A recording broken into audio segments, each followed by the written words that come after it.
Hi guys. This is Love and Hip Hop Atlanta season 4 episode 8. Selena and Tony are getting a tour of the new club that they invested in with Kevin and he wants to invest in that they want to invest in. Kevin talked about the homies, basically Stephen J. and Benzino that he worked with, saying that they didn't have no money, so it wasn't his fault that the clubs or whatever failed. And they have a private conversation about this, and she's gonna go with her husband and trust him and do all this stuff and support him whatever he does, because she said this might be a good investment and whatever. Tony, like I said, I want to take the cat and smack somebody across the head, give him a good hard smack, make him feel that. About the Ariane and Margot, they talk. Ariane, they walk and talk about, and they talk about the fashion show. I said fashion. Fashion show, and they talk about what was going on with Mimi and Nico, and Margot talks about that there's a third person in this whole ordeal, but she doesn't know who the third person is. Right? Right.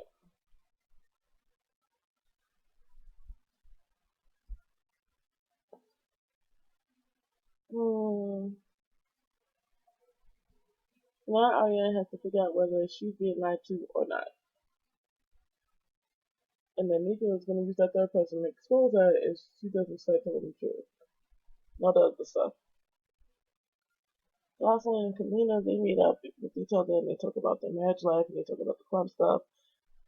And then Kalina asks if Jocelyn wants to perform at her club, but she has to go through Stevie because, as both of you know, their husbands are both their managers. And obviously, they ain't doing a damn good job. Well, Stevie pretty much doing more than Kalina's doing right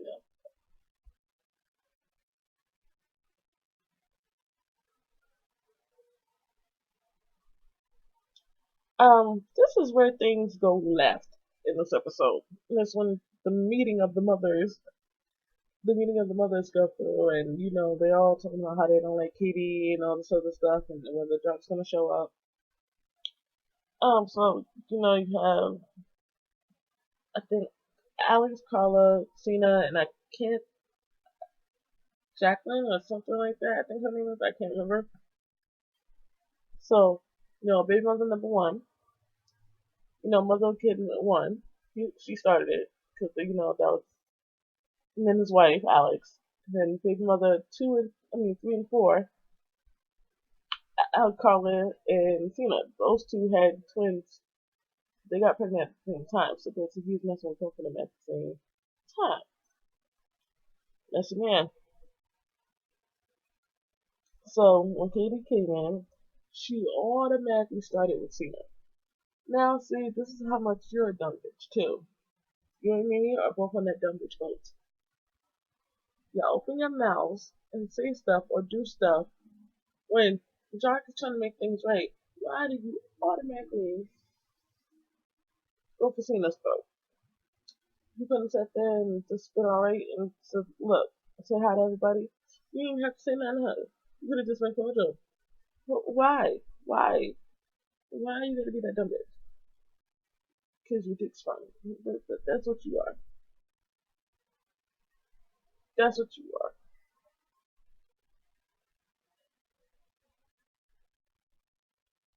Jock is solid, and he basically kicked her out. He checked on them. Huh. See, this is why I think I kind of understand why Jock checked on the woman of his kids first, because like I said, that's the woman of his kids. He's gonna make sure they're all right. They're gonna be all right because they're gonna make sure they're all right because they have to have basically they're all co-parenting. So they're gonna make sure they're all right. They're all right first, because just because she's starting something, and also that is his wife over there. He's most likely the wife is gonna come before the girlfriend anyway. The mother of the kids might come before the girlfriend anyway because they have his kids. Sorry, Katie.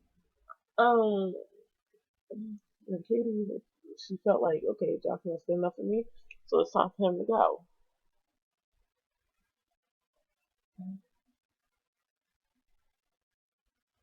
Ashley and Kirk have a little meeting, and so Ashley and Rashida can talk to each other.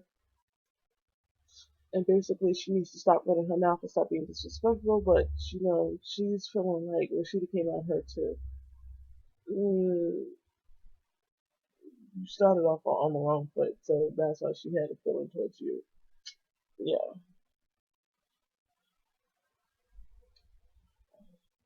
Me and Ariane talked about the convo that she had with Margot about the whole sex tape thing, and Mimi's not saying, but she was like, I told you what I wanted to tell you, that's what you're gonna get. That's all.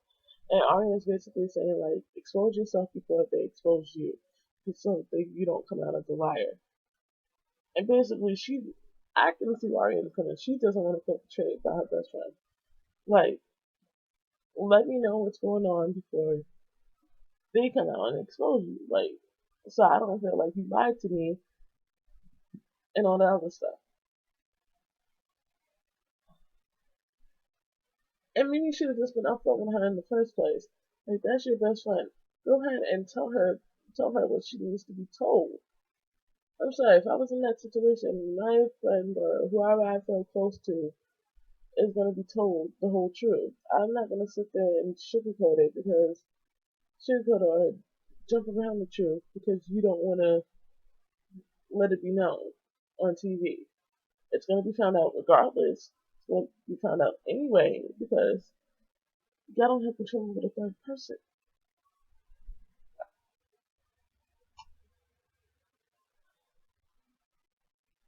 And then Ariane tells Mimi about working with Margot and Mimi's not having any GP petticoats. It doesn't matter. It's not about you. It's the fact. I can understand because you don't want your friend to work with somebody who you're against. But if it's a business venture and there's money getting in her pockets, that's what she's gonna do. You're about money. You should understand that.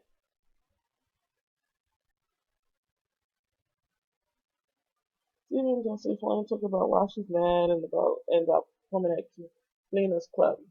She's mad because of the whole working with Tiffany Fox and Jessica Duffy and they're not her and you need to be focusing on me and blah blah blah. I was like, Jocelyn, you're stupid. He is a producer. He's gonna work with anybody who's gonna give him the money. He needs to since he needs to provide for your ass because half the time you're single baby shit. The only single I like is actually Skinny and Pretty Cat. That's the only single I actually sit there and actually listen to. Otherwise, the other singles that's been out, don't listen to that stupid shit. Stupid. Not even it's whack. It's whack, okay? It's whack. So basically, CJ needs to work with other people. I would listen to Tiffany South before I would listen to you. That's saying something. And she talking about she international and all that other stuff. No, Happy, you're not. You're just as basic as them. Stop it. And then she apologized for throwing the orange juice in her face. I mean, in his face.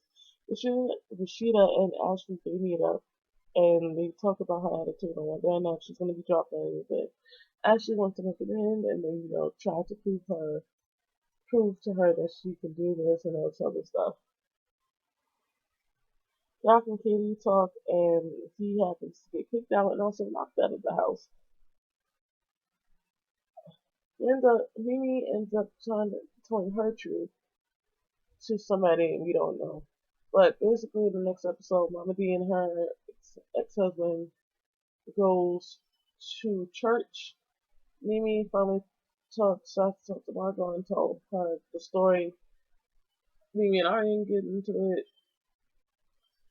Other stuff happens. Whatever. Margot's crying. We'll see what happens in that episode next Monday. But